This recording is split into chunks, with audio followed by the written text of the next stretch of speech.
Mallavalli SEZ రైతాంగానికి నేను మాటిస్తామన్నాను. ఇక్కడ ముందున్నారు ఇందాక. ముఖ్యంగా మీ బాధలు నేను అర్థం చేసుకున్నవాడిని. ఇండస్ట్రియల్ పార్కులు, ఫుడ్ పార్కుల కోసం మొదలైన కారిడార్ ప్రభుత్వం వచ్చాక మొత్తం ఏది ఉద్దేశంగా ఇవ్వబడిందో దానికి సంపూర్తి చేయలేదు. ఇక్కడ ఇండస్ట్రీకి వచ్చే పరిస్థితులు తీసేశారు. ఎమ్మెల్యే మనుషులు కానీ ఏ పరిశ్రమ పెట్టాలన్నా మాకు ఎంత ఇస్తావు, డబ్బులు ఎంత ఇస్తావు, మాకు రాయితీలు ఇస్తాం కానీ మీకు లంచాలు ఎందుకు ఇవ్వాలి? ఇక్కడ ఉన్న వాళ్ళు ఎవరికి అవినీతికి అవసరం లేదు, డబ్బులు అవసరం లేదు. ప్రతి పారిశ్రామికవేత్తని సంపూర్ణంగా మల్లవల్లి SEZ కోసం అందరికీ అండగా నిలబడతాం. ఎవరైనా సరే మిమ్మల్ని బెదిరిస్తే మాకు చెప్పండి, మేము వచ్చి మేము మీకు అండగా ఉంటాం. అలాగే మల్లవల్లి రైతులకి పరిహారం బాధ్యత మేము తీసుకుంటాం. యార్లగడ్డ వెంకట్రావు గారు ఉన్నారు. ఆయన నియోజకవర్గపు నాయకులు ఎమ్మెల్యేగా గెలవబోతున్నారు. ఆయన బాధ్యత తీసుకుంటారు. మన జనసేన నాయకులు ఉన్నారు, మన చలమల శెట్టి గారు ఉన్నారు. మేమందరం బాధ్యత తీసుకుంటాం. మల్లవల్లి రైతులకి పరిహారం కలిగి మీకు నష్టాన్ని పూర్తిగా మీకు తిరిగి ఇచ్చే బాధ్యత తీసుకుంటాం.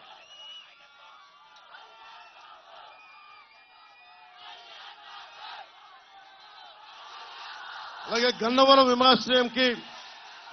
విమానాశ్రయంకి భూములు ఇచ్చిన రైతులకి పరిహారం అందలేదని చెప్పి తెలిసింది. బుద్ధవరం, కేసరపల్లి, అజ్జంపూడి, దావాజీగూడె, మల్లాపురం, చిన్నౌటిపల్లి గ్రామాలకి చెందిన రైతులు తమ విలువైన భూముల్ని గన్నవరం ఎయిర్పోర్ట్కి ఇచ్చారు. వారికి నష్టపరిహారం అందలేదు. మేము ఆ బాధ్యత తీసుకొని మీకు నష్టపరిహారం అందిస్తాం దానికి. అలాగే 10 రూపాయలు ఉండే పామాయిల్ పంటలు ఎక్కువ. పామాయిల్ మొక్క 30 రూపాయలు ఉండే మొక్కని ఈ రోజున 200 రూపాయలు చేశారు. దాంట్లో కూడా దోచుకుంటా ఉన్నారు. సంవత్సరానికి ఒకప్పుడు ఎకరానికి 10,000 రాయితీ ఇచ్చేవారు, ఇప్పుడు తీసేశారు. డ్రిప్ ఇరిగేషన్ బాగా ఆధారపడ్డ ప్రాంతాలు ఇవన్నీ. వ్యవసాయం అంతా డ్రిప్ ఇరిగేషన్ కి మనకు కావాల్సినంత ప్రోత్సాహక పథకాలు. పాపం నిజంగా యార్లగడ్డ వెంకట్రావు గారి గురించి ఇందాక చెప్పారు. ఆయన చేసిన తప్పలా ఆయనకు బూతులు తిట్టడం రాదు, సంస్కారవంతుడు. మీకు భయపెట్టేవాడు కావాలా?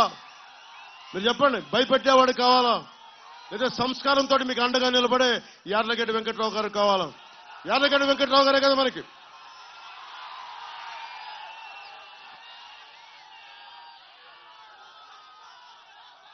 ఆయనకి వచ్చిన సంవత్సరంలో ఆయనకి కొత్తలో DCCB చైర్మన్ గా 1 సంవత్సరం చేశారు, కానీ చాలా అద్భుతంగా చేశారు ఆయన. ఆ అద్భుతంగా చేసిన వ్యక్తి ఊహించుకోండి, ఎమ్మెల్యేగా ఉంటే ఒక్క DCCB చైర్మన్ అంత అద్భుతంగా చేసినప్పుడు రేపు పొద్దున ఎమ్మెల్యేగా గెలిస్తే మేమందరం కలిసి గన్నవరం అభివృద్ధికి మేము మీకు అండగా ఉంటాం. మీరు కోరుతున్నవి పైప్ లైన్ కావాలి, తాగునీటి సమస్య ఉంది.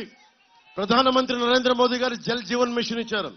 ఎక్కడా కూడా ప్రజలకి తాగునీటి అవసరాలు ఇబ్బంది పడకూడదని ఒక్కళ్ళు ముందుకు తీసుకెళ్ళా. పైప్ లైన్ వేయటం, దాంట్లో డబ్బులు దోచేయడం, పైప్ లైన్ వేయకపోవడం. అలాగే రామవరప్పాడు ఎన్నికేపాడు ట్రాఫిక్ సమస్యను కూడా దీన్ని సరి చేస్తాం. పోలవరం కుడి కెనాల్ని మన ఏలూరు కెనాల్తో అనుసంధానం చేస్తే ముఖ్యంగా మన రైతాంగానికి నీటి సమస్య తీరుతుంది, సాగునీటి సమస్య. అలాగే కేసరపల్లి బ్రిడ్జి నిర్మాణం, వీటన్నిటిని ముందుండి తీసుకెళ్తాం.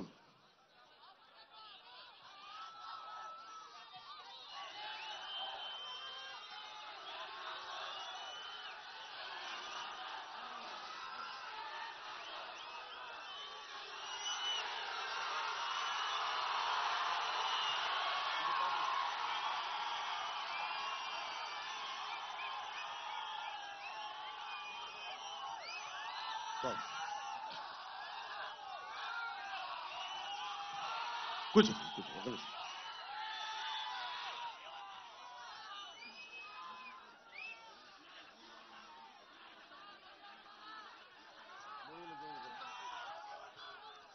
అలాగే చింతలపూడి ప్రాజెక్టు, చంద్రబాబు గారు ఎప్పుడు వచ్చినా సాగునీటి ప్రాజెక్టులని బాగా ముందుకు తీసుకెళ్తారు.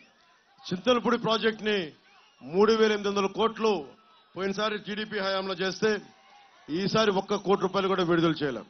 మరి సాగునీటి ఎక్కడి నుంచి వస్తాయి? రైతు దుర్భిక్షంలో ఉండడా, రైతు గిట్టుబాటు ధర ఇవ్వరు, కనీస మద్దతు ధర ఇవ్వరు, సాగునీరు కూడా ఇవ్వరు. వచ్చాక మనం చింతలపూడికి ఏం బలంగా కేటాయించి దాన్ని పూర్తి చేసే బాధ్యత మా అందరం తీసుకుందాం. పార్థసారథి గారు ఉన్నారు.